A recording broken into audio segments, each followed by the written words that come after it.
The reason we call this press release together is over a bust that we did Sunday with the Tar River Task Force. It has the people behind us standing with us and the agencies from the SBI who started this task force with us as far as putting it together, North Carolina Alcohol Law Enforcement, Probation and Parole, our Sheriff's Department here, Office of Nash County, also Edgecombe County Sheriff's Office, Wilson Police Department, Nashville Police Department, Spring Hope Police Department, and some other areas that were working with us on this endeavor. It started on March the 6th at approximately 10 a.m. Agents of the Tar River Task Force, based out of the Nashville office here, conducted a traffic stop in Halifax County. And during the traffic stop, a K-9 was deployed, and the presence of illegal narcotics were detected. Agents searched the vehicle and located 2 plastic grocery bags in the trunk of the vehicle and multiple bricks of heroin, totaling 347 bricks of heroin, which is 17,350 bundles. And that's a substantial amount of heroin that we're taking off of our streets on Sunday. 17,000 bundles, and people buy these things by the bundle when they're users. Other currency of about $5,000 was located. A search warrant was obtained and executed here on the Johnson's residence located at 908 Cates Lane in Nashville, North Carolina. And pursuant to the residence, a search warrant was completed. 2 firearms were confiscated. And Billy Ray Johnson is a convicted felon in the state of North Carolina. He was arrested. The reason that this is important to us here with this task force, it shows what the task force with all of our agencies working together can do when a drug case is this started out of state and then it comes back into our state and is in another county, which was Halifax County, 50 miles from where we were, and the nexus of the drugs come back to our community. It shows how important. After the initial arrest, Rocky Mount Police Department joined in with us and further investigations, and there's investigations going on at this time, which is ultimately turned over to the DEA, and they're continuing these investigations. But what it brings home to our communities here is the amount of narcotics removed off the street. These 17,000 bundles equates to a lot of people that's on these drugs. There's a big supply of it out here and people trying to get it, and the deaths that are associated with it. In our community in the last week, we've had 4 overdoses. We've used Narcan 27 times in the month of February alone. And after this drug arrest here, we've only had 2 overdoses this week, which is 2 is substantial, but it shows that enforcement prong of this complete drug problem is a very important one. And to let our people know that the only way these things work is through community help and community informants. This was started with information that we received, and the narcotics office here started working it, and the agents started working it, and ended up making this substantial arrest. Also to put with this is we've got the HOPE initiative that Nashville Police Department started here, trying to keep these people off of narcotics and trying to bring the people that are being abused by the drugs, getting them off of the program. So it's taking 2 different prongs here, and we're trying to do both of them. But as you can see, it's an epidemic at this time. I'll take questions at this time if anybody would like to ask any questions. How? Only one person was arrested? Several were arrested, but some of them are being interviewed at this time, which can lead to some other arrest, and we're keeping that confidential at this time. I think I have a 2-pronged question. How is the heroin getting into the community? And I'm not really sure how you were able to track down Mr. Billy Ray Johnson. Heroin's getting here by one way, and it's coming across our borders. The largest heroin producer at this time is coming out of South America. Also, Afghanistan, the Taliban is a big supplier of heroin into our country. It's being smuggled into the United States. Usually, New York and New Jersey are your larger hubs of it. We're having people that are tripping to these areas and going up, picking it up, these suppliers, and bringing it down to our communities and selling it in our communities. The second question, how exactly were you able to target? It was through a traffic stop, but was he doing something else? He was, he had come up in a investigation. There was an investigation started by a confidential informant. That's the reason we always reach out. And the smallest tips that you can provide to law enforcement lead to things of this nature. Yes, he was committing traffic offenses, but it came in as a confidential informant, provided some information. We substantiated that information and started an investigation, and this is what it's led to. You're calling heroin an epidemic here in this. Are you saying that it's a surprise, or why are you calling it an epidemic at this point? The number of deaths that's associated with it, we've having deaths weekly with it, and multiple deaths. It's happening all the time. Narcan, which is a last-ditch effort to save someone's life, in the month of February alone in Nash County, 27 people were administered this. I mean, if it was not for the Narcan and for the quick EMS workers, and I've got to commend the EMS workers here in Nash County for what they're doing, their quick response time and their ability to get this to these victims.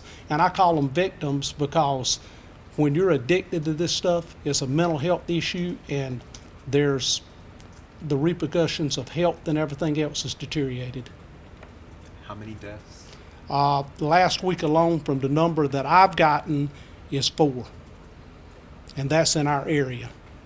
You said there was Or 2 though death? this week, right? No, there was only 2 overdoses this week. By overdose, you mean someone died? No, overdoses where they've overdosed and been sent to the hospital. So there was 4 deaths last week. How many overdoses last week? I'm not sure on the number of overdoses and deaths. Not the exact amount. You would have to get that from the medical examiner's office. And a lot of times that can be shrewd also because of autopsies and things like that. It takes time to get that information back. I read a quick article on North Carolina injury prevention and control that it's over 400% increase from 2014 to 2015. And I can tell you that right now in 2016, we're rising a whole lot quicker than we were this time last year. How big is this drug bust compared to other drug busts that you've made for heroin? Usually people use bundles, so there's 17,000 people that would have been using this heroin this week. And this not only for Nash County, this is also Wilson County, Nash County, Edgecombe County, Halifax County, Durham. This had ties back to Durham and Raleigh, so it's not only Nash County, and that's the important piece to remember. All of these law enforcement officers lined up are from different agencies. It's affecting each and every community in our area. Not only the law enforcement with people stealing and robbing to be able to get the money for these drugs, but also the component of the health costs that's associated with it, the sharing of needles and the ramifications from health issues. So you're saying that this started from a traffic stop, but the task force knew who was behind the wheel because of the CI. So once that person, Johnson, made a traffic error, they were able to move in under the traffic stop, but they knew who was behind it. That is correct. And then we had a K-9 to alert on the car to further the investigation and confirm what we already knew. How long did they have to follow? Were they able to get them in, like, a traffic violation happened relatively quick? It started Friday afternoon, Okay. and then it goes into Sunday. It's a lot of time and effort put by these guys and their agencies, and it's commendable for what they get out here and do.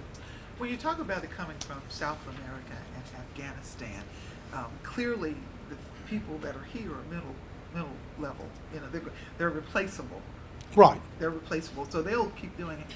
Is there any effort to stop, or how do you stop it coming in from South America or Afghanistan? Is there a way? It's got to be did at the federal level, but what my hopes are here in our area is that drug dealers understand that if you sell heroin, you're in essence, in my opinion, committing murder. And we're going to do everything we can to catch you. And I am going to lobby the district attorneys and our court system to make sure that they give the fullest sentence. So the next person coming along thinks it's a good idea to sell heroin, that he'll think twice about it. You know, the enforcement edge of it, long prison sentences, at the end of the day, it's not worth it. And we're making that apparent, and you're seeing this. So this guy, Billy Ray Johnson, he was not just kind of making his way down the East Coast. He was here. He was hanging out for a few days. He was here distributing heroin in our communities. Okay. And as I said a while ago, Nash County, Halifax County, Wilson County, Edgecombe, Wake County, Durham County, he is a major supplier. What would you tell the governor about the heroin problem in North Carolina? The governor of the state of North Carolina actually funded our task force. I commend him for the governor's crime commission that actually give us the funding to put this task force together. He has allowed us to use probation and parole, North Carolina Alcohol Law Enforcement, and the SBI. And, you know, I can't say enough about what the governor's offices did in this pursuit of helping us with the drug problem. Spoke to him last week, and he is very on board with the governor's initiative to help us enforce the law. Would you tell them that North Carolina has a problem with it, though? The people on the street? I'll tell anybody that we've got a serious problem with drugs on the street. Is this We this- did. oh, I'm so sorry. No. What is your name and who you with? I'm Keith Stone, Sheriff of Nash County. Okay. What specifically disturbs you about this? I mean, do you find this disturbing? I find it very disturbing. Last week we go into a house with our task force here. There is a mother in a bedroom, and there's 6 or 7 kids in this home. That when I say kids under 7 years old, the mother and the daughter are doing heroin. The daughter overdoses. Her son actually overdosed and died in January. I see people leaving their families over this. I see total chaos in homes because of this heroin. They want to be home with their families, but they've got to have this next hit of heroin and leave their children unattended. They don't have milk in the homes. They don't have food in the homes. They're not clothing their children. It's a horrific problem, and that's the reason we're taking it serious as law enforcement, enforcing these laws to try to keep this quelled. Somebody mentioned earlier, you know, do we think we can stop it? No, we can't stop it, but at least we've got this off of the street and the lives that it might save. And also, I hope it's a deterrent to other dealers out here to say, hey, it's not worth it, because the sentencing is not good for trafficking heroin. So is this gonna go federal or state charges? At this time, it's in the state courts, but it'll probably be adopted by the federal system. And then I know some states have started distributing Narcan to law enforcement officers and then also making it available over the counter. What's the status of that in North Carolina, especially in your department? Our office is running Narcan at this time, and EMS has it, and I can't say enough about our EMS here in Nash County of what they're doing with the EMS side of it and providing Narcan, but we have it in our cars also. It sounds like heroin has taken you by surprise in Eastern North Carolina. It took me from surprise from a year ago, but after our drug interdiction force that's on the interstate made a seizure last year, a substantial amount of heroin, and it was going to Greenville, I recognized then that we had a problem with heroin. And then as time has went on, our narcotics officers and agents, even with other agencies, were talking about the number of heroin arrests, and then hearing the EMS calls of overdoses, it did catch us at a surprise. It just come on the scene very quick. But a lot of this, and I want to urge families, monitor your young people. Prescription medication, marijuana, this is the gateway to heroin.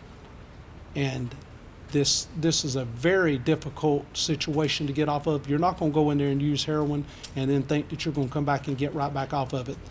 It's very horrific withdrawals from it, and usually to get totally clean from this, if you make it to that point, is about 3 years. And you can think about the money that it costs with this rehab and things of that nature. Sheriff Stone, help me to understand, what was the holdup for law enforcement when you guys knew where Johnson was on Friday, with the information you had, not to just get a warrant at that time to make a move, and to have to kind of wait till Sunday for To make sure that our cases are solid and finish our investigations, and always we're looking for the other dealers and things of that nature. These guys are experts in what they're doing. They do these cases every day. In Nash County alone, this task force apprised me a while ago that they've made 5 cases today. I mean, there's a lot of investigation time that goes into this, and You don't want to rush into something when you've already got your eyes on it and you're already building a case on Sure. it. So what I'm hearing you say is the holdup wasn't the fact that you were waiting kind of for a opportunity to move in, but you were building the case still. So Sunday, regardless of the traffic stop, you guys would have been able to kind of move in?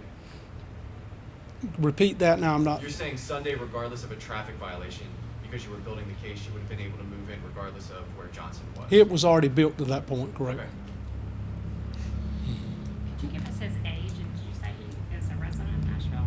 He is a resident of Nashville, and I think he's 54 years of age. Are we gonna get a mugshot and a list of his charges? Yes, ma'am, I will provide that for you. What's next?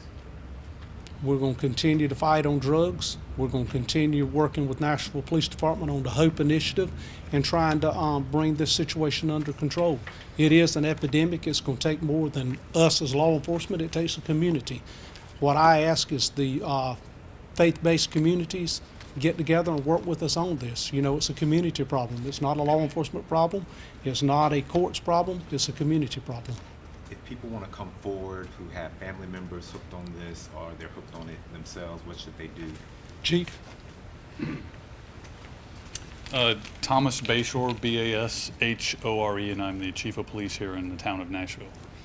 So to your question, the Nashville Police Department on February 9th launched the HOPE initiative, and that program was modeled after the ANGEL program in Gloucester, Massachusetts. And we've been working on that since October, but we launched it February 9th.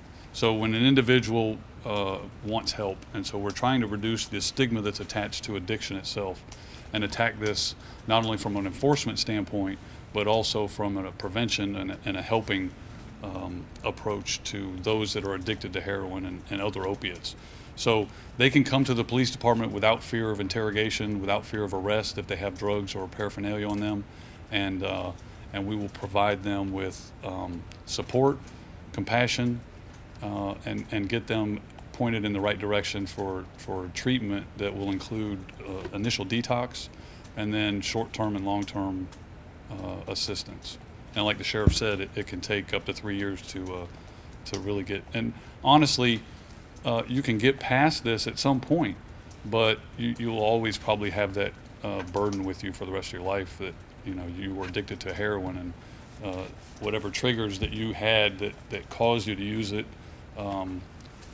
they'll probably always still be with you. But there are coping mechanisms and things that you can get in long-term treatment that kind of get you away from it. And when I look at this, when I look at all this heroin, we are obviously a proud partner in this task force. It's not just a table of heroin. That's thousands of lives right there that are ruined. And the sheriff indicated it's not just the actual person that uses the drug. We're talking about husbands and wives and brothers and sisters and fathers and mothers. All family members get affected by this one individual in a family that's addicted to heroin. So that's a lot of lives sitting on that table that can be saved or are saved now because the task force took those drugs off the street. If someone is in another city, Nashville, that's really great if they're in Nashville, they can come Nashville Police and be a part of HOPE. What if they're in Wilson or some other place? Can they come to Nashville and say, this is where we know we can get help and immunity and hopefully Sure. No, not that's a be good question. No, arrested? that's a good question. Although we've started this in Nashville and we're in partnership, obviously, with the sheriff's department, all the deputies there know that they can direct people to us, all the departments. But it is not restricted to just Nashville residents. It would not be in our best interest or the community's best interest if we turned anybody away because they weren't a resident of Nashville, North Carolina. Have you had people come in since you started it? What was it, February 9th? February 9th, yes. How many people have come in? We've had 6 so far. The first one actually came in on February 17th, and we've had 6 so far, and I'm sure there'll be more. What are the demographics of those 6? Just they, male, female, old, young? Everything. All the way from, I think the youngest has been 21, male, female, Caucasian, African American, Asian, all the way to, I think the oldest right now is 36. But heroin knows no bounds. There's no age limit for heroin.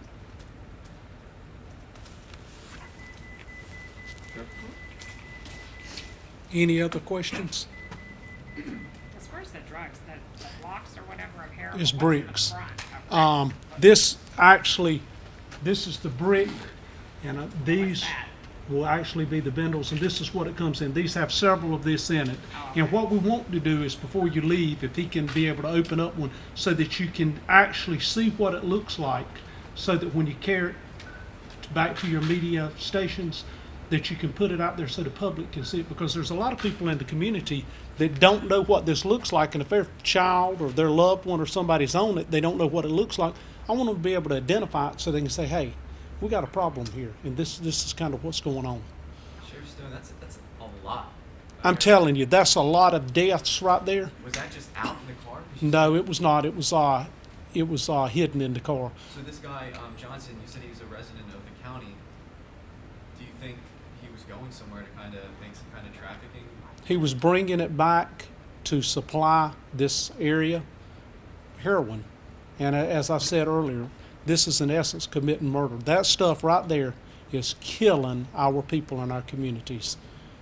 Probation, parole can't do enough now with their probation and trying to do things to keep community correction and do their things.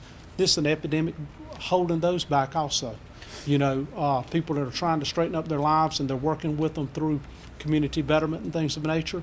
You know, this is the same stuff here that is on our streets, that is out here, and then you get a person that's trying to correct their behavior, they get addicted to this and it's all deteriorated. So this Nash County resident was out of the area.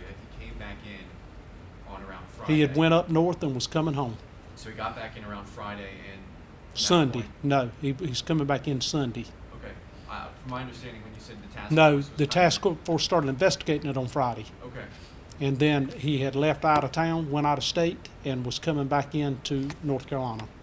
Was this on 95? It was on I-95 that we started following the vehicle, and in North Carolina, obviously after the SBI ALE's jurisdiction, and that's when they started following the vehicle for a traffic stop. How much does each one of, you said that each one of those little things is like, that's what a person would purchase? for About heroin? $8 to $10. Okay. And that's one of the things. It's a cheap, nasty drug. People on prescription medication, it might be $5, $10, $15 for a pill. They can get this, and it's cheaper. How many would the average person use in a day? All depends on, I'll have to let our drug commander. Could be up to 10. Up to 10. One might use one, up to 10. Wow. Is the danger the amount that they take or what it's cut with? The amount and obviously the pureness of it, the toxicity of it, and what it's cut with also. I mean, you got to remember, this is not a pharmaceutical. This is some person in Latin America or some Taliban out in Afghanistan putting this stuff together. And then when it gets here, some other drug dealer takes it and cuts it with something else. If they're selling this stuff on the street, they really don't care about health. Can you show us the opening of the? I will. I have my narcotics unit to do that.